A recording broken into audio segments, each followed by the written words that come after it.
السلام علیکم، زه ادریس سلارزی تاسو ته ښه راغلاست وایم په دې هیله چې جوړ روغ اوسئ. نن تاسو ته د امازون د کورس لومړی ویډیو ریکارډ کوم په دې هیله چې ستاسو د خوښې وړ وګرځي او ترڅنګ یې د زنګ ټلی کلیک کړئ تر څو راتلونکي ویډیوګانې هم ستاسو د څارنې لاندې پاتې شي. نو لومړی خو راځو سیسټم ته. په دې به ځان پوه کړو چې امازون څه ته وایي او اکثره دوستان به په دې باندې پوهېږي چې امازون څه شی دی، خو ولې هغه ملګري او هغه دوستان چې مطلب د ده په اړه معلومات نه لري غواړم چې د هغوی ته دا په یو دوه ټکو کې تشریح کړم. ښه، امازون د جولای په 5مه د 1994 کال کې د جیم بیسوس په شمول د یو دوه ملګرو تاسیس شو په امریکا کې، او په 2000 کال کې د یو نړیوال نوم ځان ته جوړ کړ. یعنی په 2000 کال کې دا د انټرنیشنل سوپر مارکیټ په نوم باندې نړۍ وپېژنده، او بیا د دې نه وروسته نورمالو کسانو ته اجازه ورکړه تر څو پکې هغوی هم انویسټ وکړي او خپل کاروبار پکې مخکې ویسي.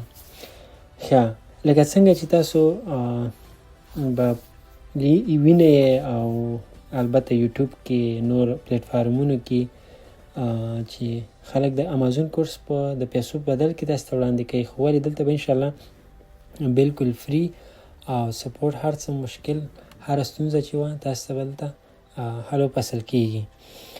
نو زموږ کورس د A نه Z پورې بالکل تاسو ته رایګان او مفت تاسو ته په یوټیوب په چینل باندې وړاندې کېږي. په دې هیله چې تاسو تر اخره موږ سره یو ځای پاتې شئ او له دې کورس څخه فایده او ګټه اوچته کوئ او د ځان یعنې د لنډه دا چې د ځان رئیس پاتې شئ او د غلامۍ نه راووځئ. نو راځئ مخکې سټیپ ته او سیسټم ته ځو او په دې ځان پوهوو چې موږ کوم ډول بزنسونه لرو د نړۍ په سطحه. ښه، لکه څنګه چې موږ په ټوله نړۍ کې یا څومره کاروبارونه چې دي تاسو به وینئ، که دوکانداري شي، که صرافي شي، که بانکینګ شي، که وغیره رومیان سبزیجات خرڅول شي.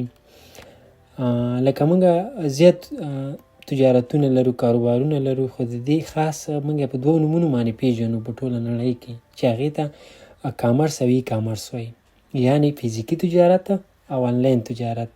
په دوه ډوله کاروبارونه موږ لرو چې په 2021مه پیړۍ کې موږ آنلاین تجارت ته لاره پیدا کړه، او کامرس چې دی موږ د پیړیو نه د آدم علیه السلام نه رانیولې تر دې حده موږ دا تجارت ځان سره لرو.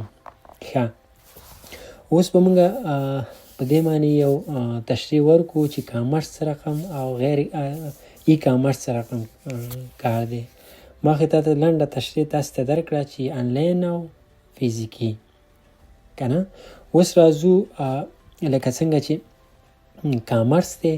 کامرس یعنې هغه کاروبار ته ویل کېږي، لکه مثال په ډول یو دکان ته ځي، ته یو شی ترلاسه کوې، مطلب یا تلیفون اخلې، تلیفون دکان ته ځي، تلیفون اخلې، پیسې ورکوې، هغه ته لاس په لاس تلیفون درکوي. نو هغه کس مثال هلته ګودام لري یا دکان لري او هغه تاسو ته تلیفون وړاندې کوي، د هغې بدل کې تاسو نه پیسې اخلي لاس په لاس. دې ته کامرس وایي، یعنې فزیکي تجارت. او ای کامرس یعنې چې ته وایي، ای معنا مطلب الکترونیک، کامرس معنا کاروبار، بزنس، پوه شوې، یعنې آنلاین کاروبار. ښه، نو دا موږ مثال څنګه مخکې وړو، یعنې موږ آنلاین خرید و فروش کولی په ای کامرس کې، او یعنې آنلاین چې کوم تجارتونه دي هغه که هر ډول، یعنې محدوده نه ده چې مطلب زه بوټونه خرڅوم آنلاین او دې ته موږ ای کامرس شو ویلی، ولې بل چې دی هغه خوراکي توکي خرڅوي هغې ته موږ نشو ویلی. دا هېڅ محدوده نه ده. آنلاین ای کامرس چې دی عموما آنلاین کاروبار ته ویل کېږي. ښه، راځو مخکې سټیپ ته تر څو ویډیو مو اوږده نه شي.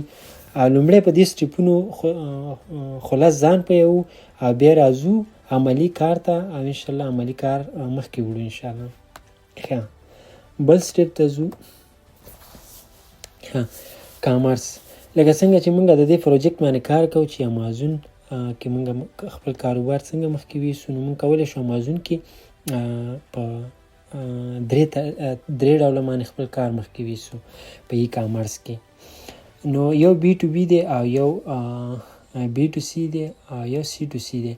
دا بی ټو بی مطلب دا چې تجار، یعنی پښتو کې په ساده لهجه به درته ووایم، یو تجار د بل تجار سره چې معامله کوي، خرید و فروش کوي که نه، یو تجار د بل تجار نه په غټ بول کې مال اخلي، په غټ مقدار کې مال اخلي، دې ته موږ بی ټو بی ویو، یعنی بزنس ټو بزنس. یو بزنسمین پاسیږي جګیږي او د بل بزنسمین د ویرهاوس نه مال اوچتوي په غټ مقدار کې، دې ته بی ټو بی وایي. او بی ټو سی چې دی هغه بزنس ټو کسټمر دی، یعنی یو کسټمر پاڅیږي په د بزنسمین نه خرید و فروش کوي، یعنی مطلب زه یو کاروباري یم او مطلب زه خپل دوکان کې ښه ډېر توکي لرم، یو مشتری راځي او زما څخه خرید کوي، دې ته بی ټو سی وایي، بزنس ټو کسټمر. او سی ټو سی دې ته یعنی کسټمر ټو کسټمر، یعنی ته یو کسټمر د بل کسټمر نه خرید هم کولی شي، فروش هم پې کولی شي. نو امازون کې لنډ به دا زه تاسو ته خلاص کړم چې امازون کې موږ په دې درې ډولو باندې موږ کاروبار شو کولی. هم پکې بی ټو بی شو کولی، هم پکې بی ټو سی شو کولی، هم پکې سی ټو سی شو کولی، هم پکې نوی مال خرڅولی شو، هم یې پکې مستعمل شو خرڅولی، او هم پکې مال اخیستلی شو. مثال یو پروډکټ دی موږ خوښ شو د ځان د استعمال لپاره، موږ کولی شو هغه پکې هم والو. راځو بل سټیپ ته، انشاءالله چې په دې به هم سر خلاص شوی. که کومه پوښتنه هم درلوده نو کمنټس کې موږ سره شیر کړئ، انشاءالله تاسو ته به موږ په بله ویډیو کې هغه تاسو ته حل و فصل کړو. ښه، we have two models shop in Amazon. ښه، لکه څنګه چې موږ مخکې یادواري وکړه، په امازون کې موږ کوم ډول کار مخکې ویسو او په کوم ډول باندې موږ اړتیا لرو چې دې کې اکاونټونه خلاص کړو. نو په ساده لهجه دوه ډوله موږ دې کې حساب کولی شو خلاص کړو، چې یو ته پروفیشنل اکاونټ وایي چې میاشتانه $9 پیس تاسو باندې چارج کېږي. یو چې دی انډیویژوال دی، ساده نورمال بې پیسو، یعنی تاسو نه $1 نه چارج کېږي، دې ته انډیویژوال اکاونټ وایي، چې موږ کولی شو په دوه طریقو باندې په امازون کې اکاونټونه خلاص کړو. خو ولې که د دې دوو نه تاسې هر یو په امازون کې اکاونټ خلاص کړ، نو تاسو کولی شئ په وروسته پړاو کې هم کار لوی شو، وروسته پړاو کې هم تاسو چینج را چینج کړئ. یعنی دا اندېښنه تاسې مه کوئ که تاسې انډیویژوال خلاص کړئ، فری اکاونټ خلاص کړئ او بیا تاسو وروسته پیسو والا ته اړتیا پیدا کړئ، نو تاسو به یعنې ستونزې سره مخ شئ. نه، داسې هېڅ کوم څه نشته دی. تاسو کولی شئ انډیویژوال په همغه ډاکومنټس چې تاسو اکاونټ خلاص کړی دی، نو هغه په همغه اکاونټ باندې تاسو چینج کولی شئ چې کوم یو ته پروفیشنل ته. یوازې یو کلیک ته اړتیا ده چې تاسو هغه وکړئ، نو اوړي به ډایرکټ د پیسو اکاونټ ته. یعنی پروفیشنل اکاونټ کوم جوړ کو، انډیویژوال ته شی اړولی، که انډیویژوال هم جوړ کو پروفیشنل ته شی اړولی. نو په دې ترتیب باندې دوه اکاونټونه موږ اجازه لرو چې په امازون کې خلاص کړو. خو ولې بیا دې کې یو ځای دا فری اکاونټونه چې دي دا لیمټ لري چې موږ ته یعنې 40 پروډکټه د میاشتې اجازه ده چې موږ یې خرڅ کړو په دې اکاونټ کې. د 40 نه اضافي به موږ ته اجازه نه وي، موږ ته به اجازه نه راکوي چې موږ د 40 نه جګ پروډکټ خرڅ کړو. نو دا د لیمټ والا اکاونټ پورې تړاو لري چې یعنې موږ نه میاشتانه پیس نه چارج کوي، او یوازې موږ یعنې خپل پروډکټ خرڅو 40 دانې او موږ پیس نه ورکوو. نو دا د هغې پورې محدود دی دا انډیویژوال اکاونټ. او پروفیشنل چې دی نو دا به انلیمیټډ دی، یعنی څومره چې خرڅې هغه تا پورې تړاو لري. ته نرشه دنیا خرڅه کړه، ټوله جمع کړه، ویرهاوس ته یې ولېږه، خرڅ یې کړه، هغه بیا لیمټ نه لري، بیا به تا نه $9 د دې بدل کې چارج کوي. ښه، انشاءالله چې په دې به هم سر خلاص شوی. ځو بل سټیپ ته. ښه، دلته راځو امازون اکاونټ ته چې څنګه کولی شو امازون اکاونټ خلاص کو، او کوم ډاکومنټس اړتیا ده، کوم یعنې اسنادونه موږ ته اړتیا ده چې موږ هغه د امازون اکاونټ لپاره استفاده کوو. ښه، لومړی خو باید یو ایمیل ولرو چې هغه خاص ایمیل وي، لکه ډېر ایمیلونه ورته نه راځي. دوهم یو تلیفون شماره ده، او بل چې دی آی ډي کارت دی، په کوم ملک چې اوسیږي د هغه ملک یا ریسیډنس آی ډي کارت ولرئ، یا چې دی د غازي قبولي ولرئ، یا مثال په افغانستان کې الکترونیک تذکره شاید وچلیږي، ځکه چې مخکې خو دا نورې نه چلیدي، خو ولې په اوس وخت کې شاید امکان زیات دی، ځکه هغه هم یو آی ډي کارت دی. نو تاسو کولی شئ هغه تذکره لومړی ټیسټ کړئ د افغانۍ، او دوهم چې دی که چیرې اوچت نه کوو نو کولی شئ پاسپورټ خپل راجع کړئ د آی ډي کارت په ځای. څلورم چې دی بینک اکاونټ، یو د بینک اکاونټ باید تاسې ولرئ. هغه هم په ما چې کوم تجربه کړی دی په یو وخت سره چې هغه عزیزي بانک کې تاسو کولی شئ د بینک اکاونټ ترلاسه کوئ، او هغې کې ترڅنګ یې تاسو سره یو ماسټر کارت هم درکوي، او په هغه باندې تاسو استفاده شئ کولی. خو ولې اوس تاسو باید د دې په اړه څېړنه وکړئ. په 2020 کال کې چې دا ما تجربه کړې د عزیزي بانک ماسټر کارت، هغه یو یعنې نړۍ کې کار کوم، نړیوال خرید پې ما شو کولی. خو ولې اوس وخت کې زه نه پوهېږم چې یعنې که سیسټم د دولت سره دی، برحال دولت سره نه چینج شوی، نو انشاءالله زه یم همغه پروسه به وي. خو بیا هم پوښتنې کولی شئ. نو تاسو باید یو د بینک اکاونټ ولرئ، او بل چې دی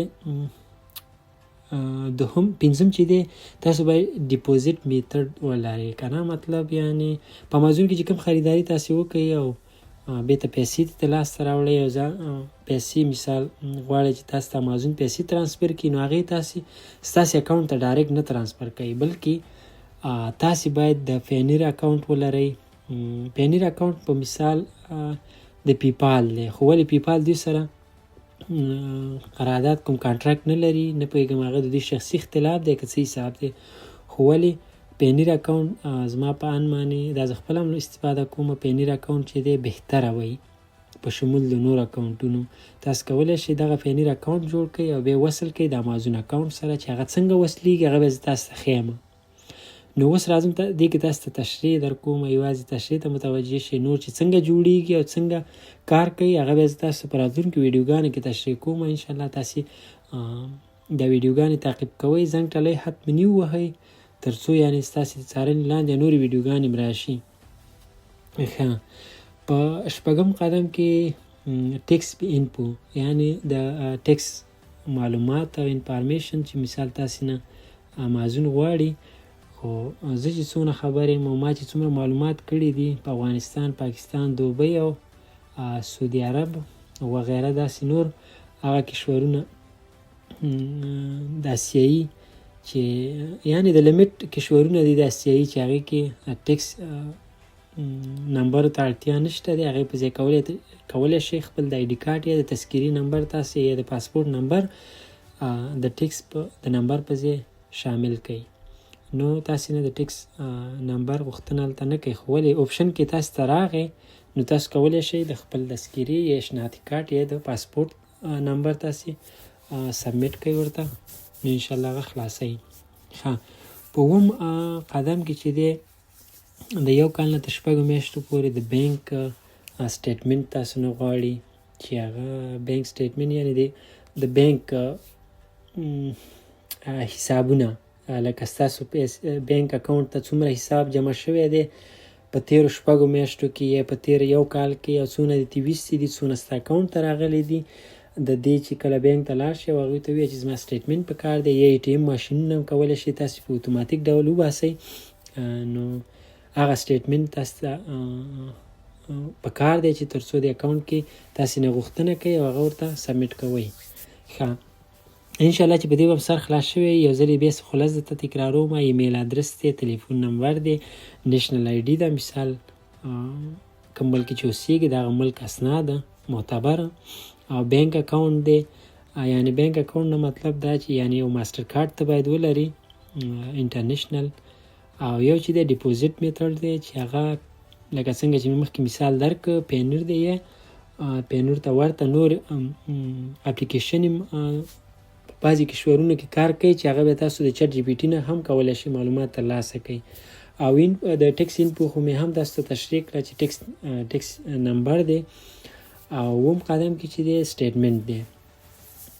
ښه، که چېرته لکه دا کوم کشورونه چې تاسو ته ما یاد کړل د ټیکس په بابت کې، که چېرته د دې کشورونو نه تاسو خارج کې وئ، مثال په اروپا کې وئ، نه اروپا کې تاسو اړتیا لرئ چې وی آی ټي ترلاسه کړئ، ځکه چې دلته د VIT نه بغیر تاسې نشئ کولی کار مخکې ویسئ، یو خو به جریمه کېږئ، دوهم چې دی تاسو پسې اکاونټ ډیس اکټیو کېږي. نو دغه څو موضوعګانو ته تاسو باید متوجه یاستئ چې دغه کار مخکې د ټیکس نمبر نه چې په اروپا کې اوسېدلی نو دغه باید تاسو ترلاسه کړئ، بیا اکاونټ خلاص کړئ. نو د نن ورځې ویډیو همدومره بسنه کوي، د دې نه که اضافه شي نو بیا خلق تنګېږي. نو راځو نور معلومات به په مخکې سټیپونو کې تاسو ته بیان کوم او په نورو ویډیوګانو کې